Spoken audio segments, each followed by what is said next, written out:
नमस्कार, आप देख रहे हैं बिग फाइट लाइव और आपके साथ में विजेंद्र सोलंकी। एक आंदोलन जो 550 दिन से ज्यादा तक जारी रहा, एक आंदोलन जिसमें 350 से ज्यादा ज्ञापन दिए गए, एक आंदोलन जिसमें प्रदेश के मुख्यमंत्री से मिला गया, एक आंदोलन जिसमें मांग को पूरा करने के लिए प्रियंका गांधी से मिला गया। आंदोलन में एक संत टावर पर चढ़ गए, 24 घंटे टावर पर रहे, लेकिन मांग पूरी नहीं। एक संत ने आत्मदाह किया, फिर शुरू हुआ वो एक्शन जिसका रिएक्शन खनन माफिया कई सालों तक शायद नहीं भूले।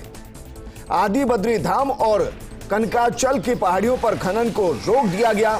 इसके साथ ही प्रदेश के कई जिलों में खनन माफियाओं के खिलाफ एक्शन हो रहा है। 7000 पुलिसकर्मी इस अभियान में लगे हैं और साथ में लगी है फर्स्ट इंडिया की टीम, क्योंकि ये फर्स्ट इंडिया का ऑपरेशन खनन माफिया है। आज हमारी टीम सबसे पहले उन पहाड़ों पर भी पहुंची जहां खनन हो रहा था।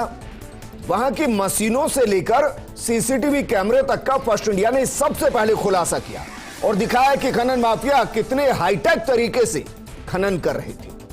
लेकिन सवाल यही है कि क्या ये सब संत के आत्मदाह के एक्शन का रिएक्शन है या फिर माफियाओं का प्रदेश में बोरी बिस्तर बांधने, उन्हें सलाखों में पहुंचाने का फुल प्रूफ प्लान है। आज बात इसी मुद्दे पर कि ऑपरेशन खनन माफिया क्या अंजाम तक पहुंचेगा।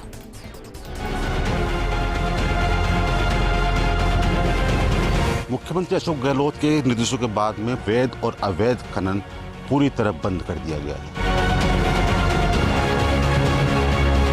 चारपहिया रखी हुई है जिस पर बैठकर जो खनन माफिया के गुंडे हैं, बदमाश हैं, वो नजर रखते हैं हर स्थिति पर। पुलिस यहाँ पर पहुंची तो उससे पहले ही तमाम वो बदमाश, वो खनन माफिया यहाँ से फरार हो गए। सीसीटीवी कैमरे की जद के अंदर इस पूरे क्षेत्र को ले रखा है।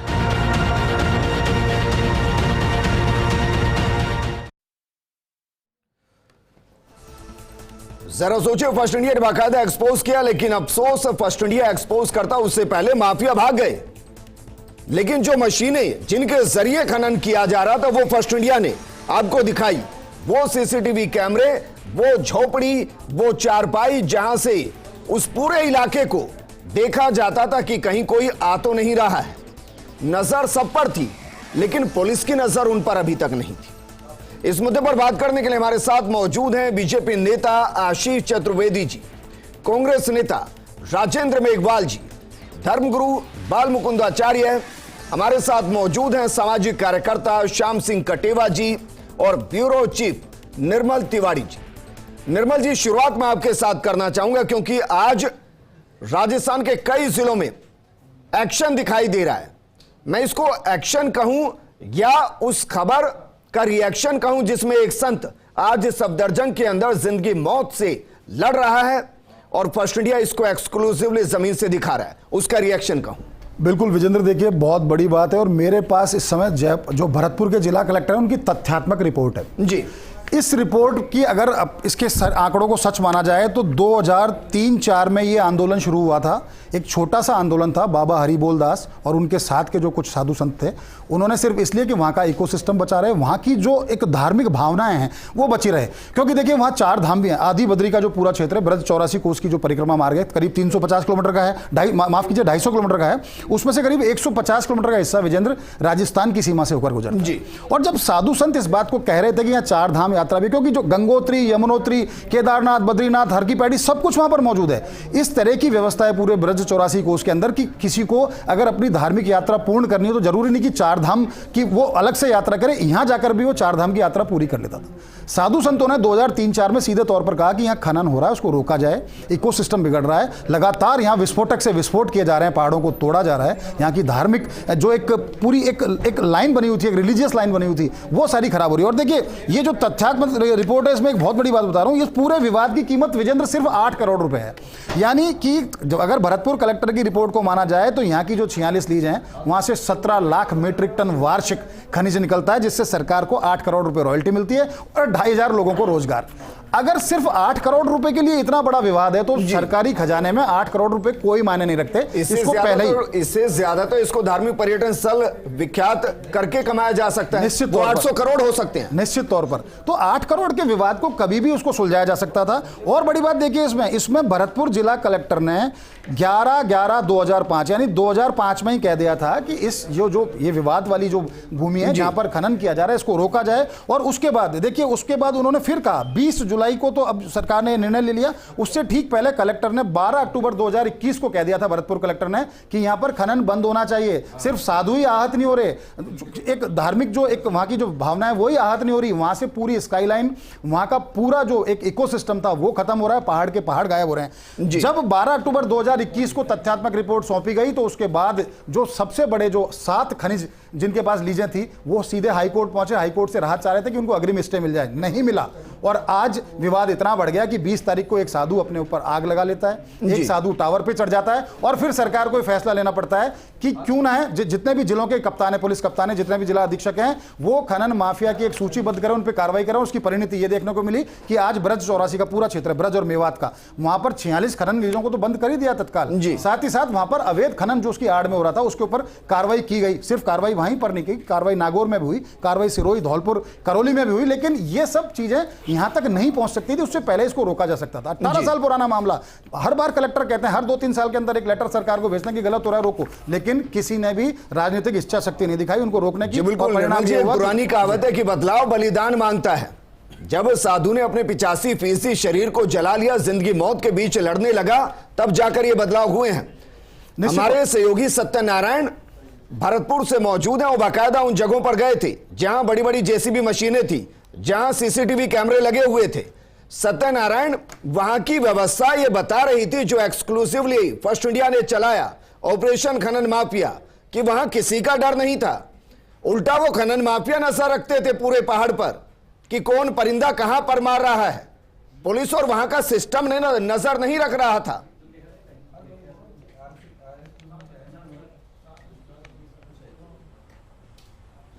बिल्कुल विजय, बताना चाहूँगा आपको कि जो रास्ता था वहाँ का 10 किलोमीटर का रास्ता, वो रास्ता ऐसा था कि हमें अपनी जान का भय था। हमें पता था कि हमारे ऊपर कभी हमला हो सकता है, लेकिन हम पुलिस के साथ गए थे, पूरे ज़ाब्ते के साथ गए थे। और जब वहाँ पहुँचे तो हम वहाँ चौंक गए, क्योंकि वहाँ पर पहाड़ों के बीचों बीच सीसीटीवी कैमरे लगे हुए थे, इनका कोई वहाँ काम नहीं था। लेकिन वो केवल इसलिए कि नज़र रखी जा सके हर व्यक्ति पर, जो व्यक्ति वहाँ पहुँचता है उस व्यक्ति पर, जो व्यक्ति वहाँ पहुँचते कुछ गलत काम करता है, हरकत करता है, ऐसे में तुरंत उस पर हमला किया जा सके। लेकिन आज जब ये कार्रवाई हुई उस दौरान पुलिस की भनक लगी कि हाँ पुलिस यहाँ पहुंच चुकी है। उससे आधे घंटे पहले ही वहाँ पर जो खनन माफिया थे, वहाँ के लोग थे, वहाँ के जो बदमाश व्यक्ति थे, वो वहाँ से फरार हो गए। लेकिन हमें साफ पता है इस बात का, करीबन 86 सीसीटीवी कैमरे जो हमको गिन के आए हैं वहाँ पर 86 सीसीटीवी कैमरे की जद के अंदर वो पूरा माइंस का इलाका था। इसके अलावा करीबन 120 व्यक्तियों की मौजूदगी में बता रहे थे, जो आसपास लोग रहते हैं उन्होंने साफ कहा कि 120 व्यक्तियों की मौजूदगी हमेशा इस खनन स्थान पर रहती है और ये वही काम करते हैं कि लगातार यहाँ पर 120 में से 12 भी नहीं मिले हैं। तो फिर तो मैं यही कहूंगा कि सरकारी खुफिया तंत्र से माफियाओं का खुफिया तंत्र ज्यादा मजबूत था। उनको पता था कि पुलिस आ रही है, उनको पता था फर्स्ट इंडिया के कैमरे आ रहे हैं, वो कैमरों को छोड़कर, मशीनों को छोड़कर सब भाग गए।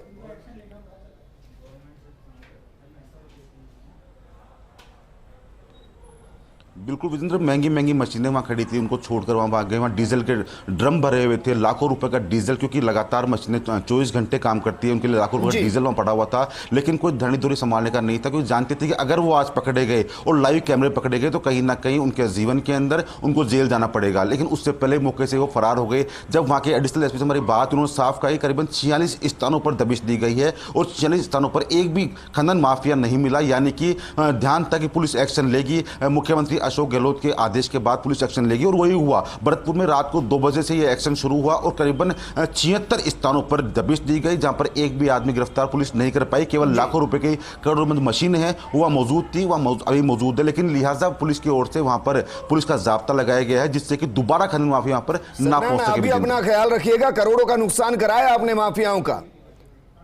वापस आपके पास आएंगे राजेंद्र मेघवाल जी।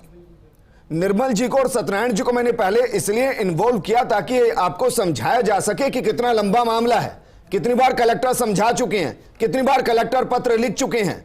लेकिन एक्शन तब होता है जब एक संत आत्मदाह करने की कोशिश, आत्मदाही कर रहा था, 85% जल गए हैं, उसके बाद एक्शन होता है, क्यों?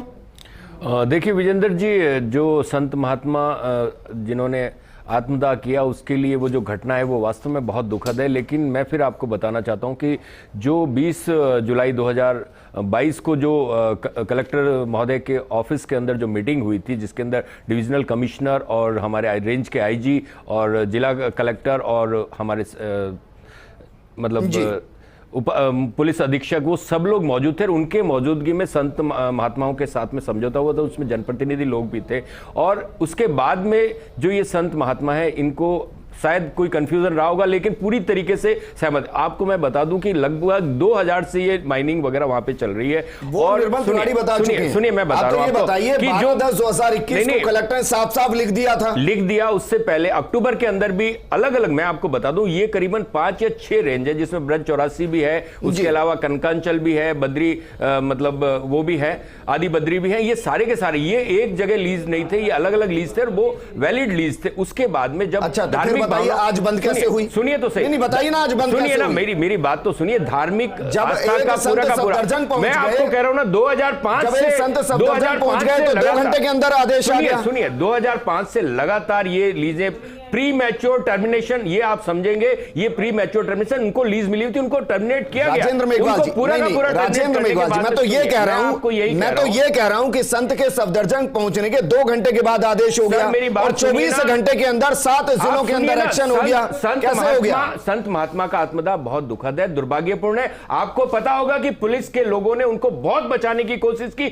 और उसके बाद जो सवाल कर रहा हूं सरकार ने जवाब दीजिए। सरकार ने पूरी तरीके से, मैं तो जो सवाल कर रहा हूं जवाब दीजिए। सरकार ने पूरी तरीके से उनके इलाज, जब टावर पर चढ़े हुए थे, पूरा ध्यान रखा। जब टावर पर चढ़े हुए तब यह कहा गया कि हम उनसे मिलने जाएंगे, माने नहीं तो हमें वापस लौटना पड़ जाएगा। यही बता रहा हूं ना, सारी की सारी जो प्री मैच्योर टर्मिनेशन हुआ है और जो भी उस क्षेत्र के अंदर वो धार्मिक, आपको पता होगा 500 मीटर की परिधि के अंदर तमाम तरीके की जो लीजें थी, जो ब्रज 84 के अंदर बाल मुकुंदाचार्य जी, सर धार्मिक महत्व इनका बहुत ज्यादा था और इसीलिए जो साधु संत है वो 550 दिन तक, मुझे लगता है राजस्थान में ये एक बड़ा आंदोलन है जो चल रहा था 1.5 साल से ज्यादा। आपको भी ऐसा लग रहा है कि अगर ये घटनाएं नहीं घटती तो ये एक्शन भी नहीं होते? देखिए, सर्वप्रथम आप हमारी सबकी तरफ से मैं प्रार्थना करता हूं भगवान से कि वह जो हरिबोल जी महाराज जी थे वो बिल्कुल पूर्णतः स्वस्थ होकर हमारे बीच आएँ और जो उनका आंदोलन था वो सफल हुआ है तो वो स्वस्थ हो जाएं, यही प्रार्थना सर्वप्रथम। दूसरा विषय है कि 551 दिनों से तो ये आंदोलन चल रहा है और पूर्व में वक्ता भी ये बता रहे हैं और आप सबको भी अवगत है कि काफ़ी समय से ये मांग उठ रही है। अभी विषय यह नहीं है कि किस सरकार ने लीज दी, किसी ने नहीं दी, अवैध चल रहा था, लेकिन महात्मा बराबर उस आंदोलन को लेकर बैठे थे और सीएम हाउस तक आकर निवेदन करके गए थे और बराबर प्रशासन को अवगत करा रहे थे कि ये तीर्थ क्षेत्र है और अवैध खनन तो सब जगह चल रहा है, वो बात नहीं है, लेकिन तीर्थ क्षेत्र है। तीर्थ क्षेत्र में उन सब पर्वतों को, जैसे अपने गोवर्धन भगवान है उनका महत्व है, उसी प्रकार से उन पर्वतों पे देवताओं का विराजमान है, ऐसी पुरानी मान्यता है, उनकी परिक्रमा देने की मान्यता है। तो महात्मा लोग उस अवगत करा रहे थे उस पुराने पुराण के माध्यम से कि इन पर खनन नहीं होना चाहिए, लेकिन वो उसको राजनीतिकरण, ये सेंटर का है, ये यहाँ का है, ये वहाँ का है। अरे सबको ही निवेदन किया था, इधर के उधर के सबके एक दूसरे पे छोड़ना नहीं था। और जब महात्मा ने ये कह दिया कि 5 दिन में ऐसा काम करूंगा, तो ये इंतजार किया गया कि महात्मा कर लें, फिर उसके बाद अपन कार्रवाई करें। ये आप अब धन्यवाद दें पुलिस को, अब आप धन्यवाद दें किसी प्रशासन को, तो धन्यवाद क्या दें? 85% तो वो जुलस गए, अब धन्यवाद क्या दें? उसके बाद हुआ, ठीक है उनका आंदोलन सफल हुआ, लेकिन इतना नुकसान होने के बाद हुआ, ये दुखद घटना है। तो इसलिए प्रशासन से ये निवेदन है कि जनप्रतिनिधि या जनप्रतिनिधि के जो अधिकारी होते हैं वो किस लिए होते हैं, उनके पास समस्या लेके जाएं और उसका निराकरण करें, उसके लिए बैठ के चिंतन करें। ऐसे गंभीर विषय हैं तो तुरंत उसके लिए चर्चा करके निराकरण करना चाहिए। बातों पर छोड़ दो, कन्हैयालाल की हत्या हो गई उसके बाद में फिर मुआवजा दे के पिंड छोड़ा दो, ये तरीका ठीक नहीं है। बार बार घटना घट जाए उसके बाद मल्लम लगाने की ऐसी प्रक्रिया राजनीतिकरण किया जाए, ये ठीक नहीं है। ताजा उदाहरण था, उसके बाद फिर महात्मा ने कह दिया, एक महात्मा विजय रामदास ऊपर चढ़ गए टंकी पर और उन्होंने निवेदन कर दिया कि भाई ऐसा ऐसा करोगे नहीं तो मैं बंद कर दूंगा। बंद नहीं करोगे तो मैं अपनी दुर्घटना कर लूंगा, कुछ ऐसा कर दूंगा। लेकिन प्रशासन नहीं चेता। आप सोचो, माफिया क्या मिले हुए हैं, कैमरे लगे हैं, पुलिस आज तो जा रही है तो बंद हो रहे हैं, और फिर पहले क्यों नहीं बंद हुए? पुलिस लाठी भाटा खा के आ रही है, इतने प्रबल है, प्रशासन से प्रबल है माफिया। कमाल कर दिया। प्रशासन चाहे तो बंद कर सकता है साहब, प्रशासन के हाथ में है। दुर्घटना होने के बाद में ये बहुत ही दुखद घटना है। हमारा ये देश जो है ऋषि प्रधान देश है, और ऋषियों की मान्यता है। पूर्व काल से आप देख लें, राजा महाराजाओं के समय से देख लें, देवताओं के समय से देख लें कि ऋषि लोगों का एक विशेष दर्जा होता था और उनकी बात को पहले रखा जाता था, और ऋषियों के कथन का महत्व होता था। अब आजकल ऋषि, ब्राह्मण, गो, इन सब की दुर्गति हो रही है, प्रशासन बाद में मल्लम लगाने का काम करता है। ये बराबर नहीं है। आशीष चतुर्वेदी जी, बीजेपी तो सर धर्म की ध्वजा के साथ ही आगे चलती है। 550 दिन तक ये दिखाई नहीं दिया कि जिनकी इतनी ज्यादा महत्ता है उनके साथ बीजेपी खड़ी हो, विधानसभा में मामला उठाए, वहां जाए, एक बड़ा आंदोलन करे, या सिर्फ जब मुद्दा गर्म हो जाए, चाहे फिर वो अलवर के अंदर मंदिर का टूटना हो, या फिर एक बच्ची के साथ तथाकथित दुष्कर्म की घटना हो, या फिर कन्हैया लाल का प्रकरण हो, जब तक मामला गर्म रहेगा बीजेपी गर्म रहेगी, मामला गर्म नहीं होगा बीजेपी शांत बैठी रहेगी। देखिए विजेंद्र जी, ये जो घटना हुई है बहुत ही दुर्भाग्यपूर्ण घटना है, और संत समाज वहाँ पे पिछले 552 दिनों से वहाँ पे आंदोलन कर रहा था। वो मुख्यमंत्री से मिलते हैं, कांग्रेस की महासचिव प्रियंका गांधी जी से वो मिलते हैं, और उनको एक आश्वासन मिलता है। और जैसा मैं भी आपके रिपोर्टर निर्मल जी को सुन रहा था, कलेक्टर ने बाकायदा वहाँ पे एक ऑर्डर पास किया जो राज्य सरकार को भेजा गया अक्टूबर में जी। अक्टूबर से लेकर के आज देखिए 9 महीने करीब हो चुके हैं। अच्छा, 2003 से लेकर अभी तक का नहीं दिखा? देखिए बीजेपी के टेन्योर नहीं दिखे विजेंद्र जी। हमको ये 552 दिन काउंट करने पड़ेंगे जब से यहाँ पे प्रदेश में 552 दिन काउंट करते हैं सर। 552 दिन में से 52 मिनट के लिए बताइए आपके कौन से बड़े नेता पहुंचे इनके बीच में? देखिए विजेंद्र जी, हमको ये समझना पड़ेगा कि इनको जो प्रतिनिधिमंडल गया, जो मुख्यमंत्री से मिला और प्रियंका गांधी जी से मिला, इनको आश्वासन मिला और ऐसा कहा गया कि हम 15 दिन में आशीष जी, मैं तो ये पूछ रहा हूं आपसे, बीजेपी के लिए मुद्दा बड़ा था भी या नहीं था? देखिए मैं ये पूछ रहा हूं आपसे। देखिए विजेंद्र जी, राजस्थान में अवैध खनन एक बहुत बड़ा मुद्दा है। सर अवैध खनन को छोड़िए, मैं तो ये कह रहा हूं कि साधु संत एक धार्मिक बिल्कुल मुद्दा है हमारे लिए, ये बहुत बड़ा मुद्दा है। करे और जिस धर्म की ध्वजा को उठाकर बीजेपी चल रही हो, 52 मिनट उनके बीच ना रही हो, क्षेत्रों को छोड़ा जाए। नहीं, देखिए मैं महाराज जी, मेरा एक निवेदन इसमें ये कि अगर कोई भी चीज़ अवैध है तो हम उसको लीगलाइज कर ही क्यों रहे हैं। एक्चुअली हमारा जो एटीट्यूड है, सबसे पहले तो मैं फर्स्ट इंडिया को धन्यवाद देता हूँ कि उन्होंने ऑपरेशन खनन माफिया चलाया। और विजेंद्र जी, मेरा आपसे आग्रह रहेगा कि आप इसकी लगातार मॉनिटरिंग करते रहें, हर 15 दिन में मॉनिटरिंग करें। लेकिन मॉनिटर आपको पता है लोकतंत्र में सबसे बड़ा कौन होता है? नहीं, निश्चित रूप से देखिए, आपका काम है कि जो सत्ता पक्ष है, जो विपक्ष है, उसको जागरूक करते रहें, और इसके लिए आप बहुत बहुत धन्यवाद के पात्र हैं। मुझे जवाब दीजिए सर, 552 दिन से विपक्ष कहां था? विजेंद्र जी, हम इस सरकार को लेकर के हमारी क्या जरूरत है? विजेंद्र जी मुझे बताइए, आप इस सरकार के खनन मंत्री कौन है? जरूरत ही नहीं, आप मुझे बताइए ना, मैं बता रहा हूं आपको। विजेंद्र जी, इस सरकार के खनन मंत्री प्रमोद जैन भाया, उसको लेकर के अभी राजेंद्र जी, आपकी पार्टी के जो भरत सिंह जी है, वो मुख्यमंत्री जी को दर्जनों पत्र लिख चुके हैं। उस पत्रों में स्पष्ट रूप से लिखा गया है कि ये जो मंत्री है ये अवैध खनन में लिप्त है। उसमें स्पष्ट रूप से लिखा हुआ है कि ये सबसे भ्रष्ट मंत्री है। पब्लिक डोमेन में है सर। आप ये चाहते हैं भरत जी को विपक्ष का नेता बना दें क्योंकि कार्रवाई हो नहीं रही है? अब ये चाह रहे हैं? विजेंद्र जी, हो क्या रहा है? आपने बेसिकली जो डकैत है उसको तो कोष की रखवाली के लिए रखा हुआ है, फिर आप उम्मीद करते हैं कि यहाँ प्रदेश में अवैध खनन नहीं हो, तो सारा आपकी नाक के नीचे हो रहा है। अभी आप आगे रोड पे चले जाइए। ऐसा लग रहा है कि अगर आत्मदाह नहीं होता, अगर फर्स्ट इंडिया इस तरीके से रिपोर्टिंग नहीं करता, तो बहुत कुछ नहीं होना था। क्योंकि 551 दिन से वैसे भी बहुत कुछ नहीं हो रहा था।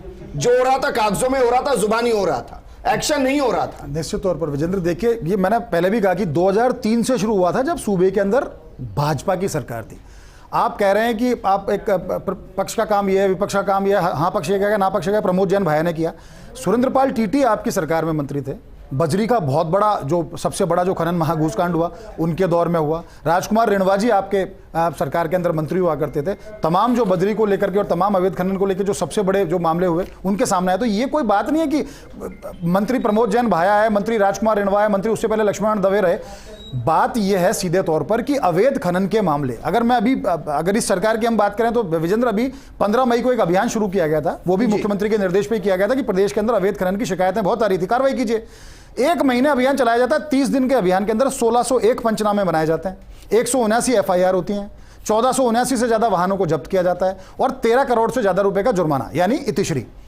एक भी लेकिन इसमें ऐसा मामला नहीं है जो अवैध खनन के लिए बदनाम जो टेरिटरी है, खासकर हम बात करें मेवात और ब्रिज की, वहां पर इस तरह के ज्यादा मामले नहीं बनाए गए।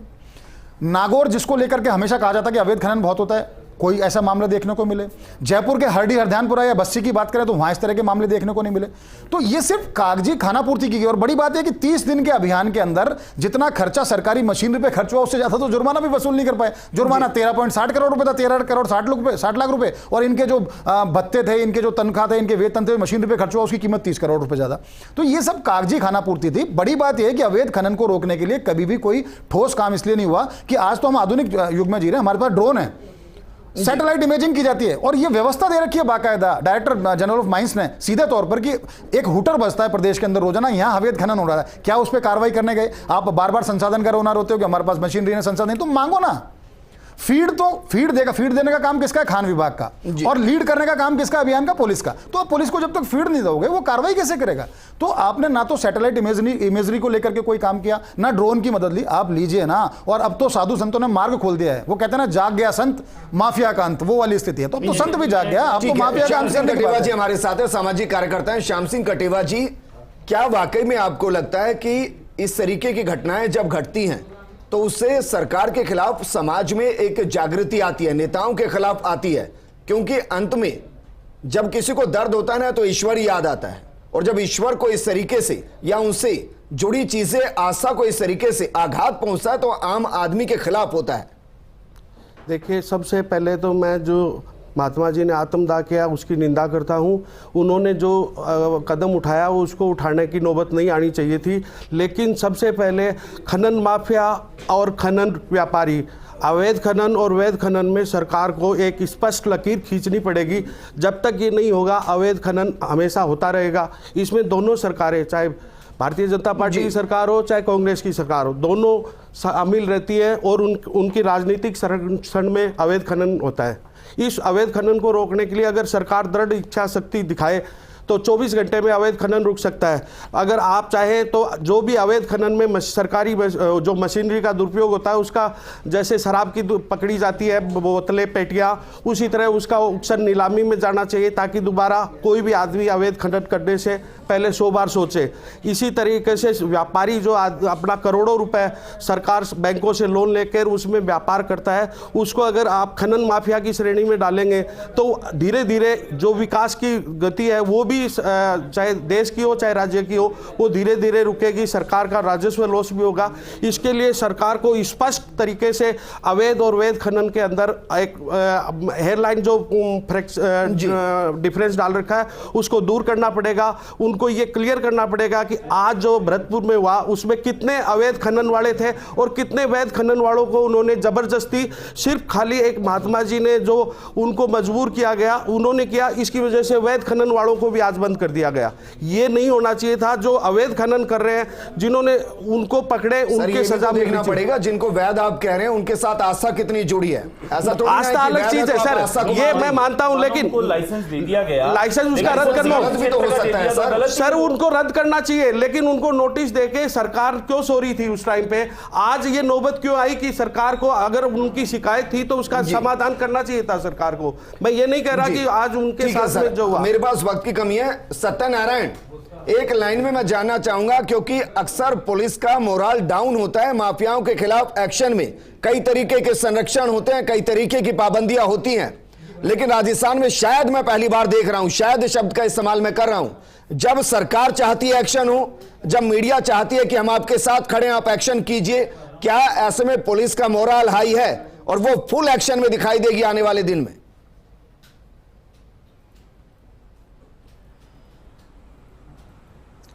बिल्कुल विजेंद्र, जबरदस्त हाई है। जैसा हमने देखा कि रात को 2 बजे एक्शन शुरू हुआ, तो माना जा रहा है कि आगे भी एक्शन जारी रहेगा। 7000 पुलिसकर्मियों को पूरे भरतपुर में उतारा गया है।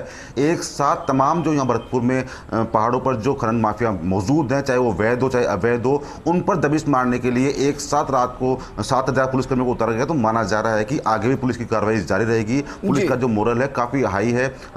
खुद मुख्यमंत्री अशोक गहलोत ने आदेश दिए हैं कि सख्त से सख्त कार्रवाई करो, सूची बनाओ। तो माना जा रहा है कि आगे भी ऐसी कार्रवाई जारी रहेगी। पुलिस किसी को नहीं बख्शेगी, और जब पुलिस इलाज करती है तो पुख्ता करती है। विजेंद्र, ठीक है राजेंद्र जी, क्या मानकर चलें कि पुलिस और सरकार उस राह पर चल चुकी है जहां अब माफियाओं को एक एक करके खत्म करके ही वापस लौटने का रास्ता आता है, बीच में से नहीं लौटा जा सकता?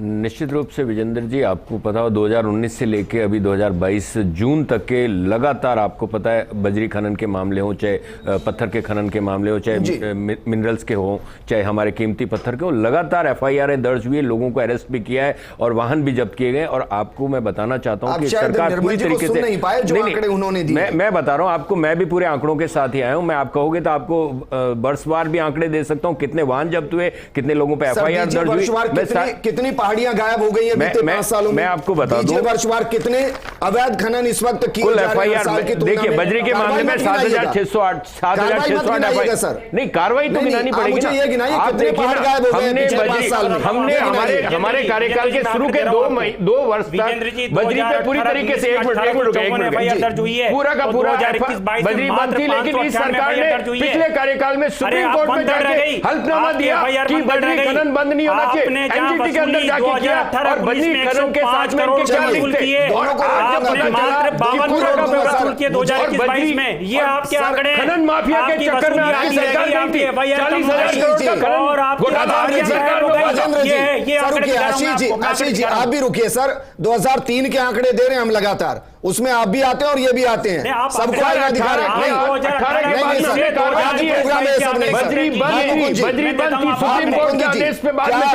पूरे राजस्थान एक ही दुआ कर रहा है, दुआ ये कि महंत बच जाए और माफिया बच ना पाए। क्या ये संभावना आपको दिखाई दे रही है? प्रार्थना भी ये है, उम्मीद भी है, लेकिन परिस्थितियां ऐसी बन नहीं रही है।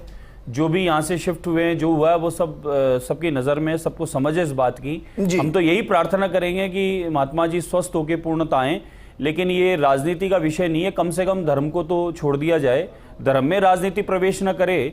राजनीति में धर्म ऐसा तो उल्लेख है शास्त्रों में, लेकिन अब इस पर भी राजनीति की जाए कि आपने क्या किया और हमने क्या किया। आप सोचो 551 दिन से संत बैठे हुए हैं और वहाँ पर अभी ऐसे शब्दों का उपयोग नहीं लेना चाहिए। आप लोगों की जय जय कर रहे हैं, आप लोगों को चेता रहे हैं और यहाँ तक आके निवेदन करके जा रहे हैं, टंकी पे चढ़ के निवेदन कर रहे हैं। फिर उसके बाद आप ये इंतज़ार करें कि प्रशासन तब जागेगा, तब महात्मा जी दाह करेंगे। कन्हैयालाल जब मृत्यु हो जाएगी उसके बाद हम लोग तैयारी करेंगे। ये सब मैं निवेदन करता हूँ दोनों ही सरकारों से, पक्ष और विपक्ष से, कि कुछ ऐसे मामले हैं जिनको गंभीरता से दोनों मिल बैठ के और किया करें कि भाई धर्म का मामला है तो आपस में बैठ के चर्चा कर लिया करें। ठीक है। आप जब अपने कॉफी हाउस में बैठते हैं जब तो राजनीति नहीं करते, और ऐसे मामले आते तो राजनीति चल जाती है।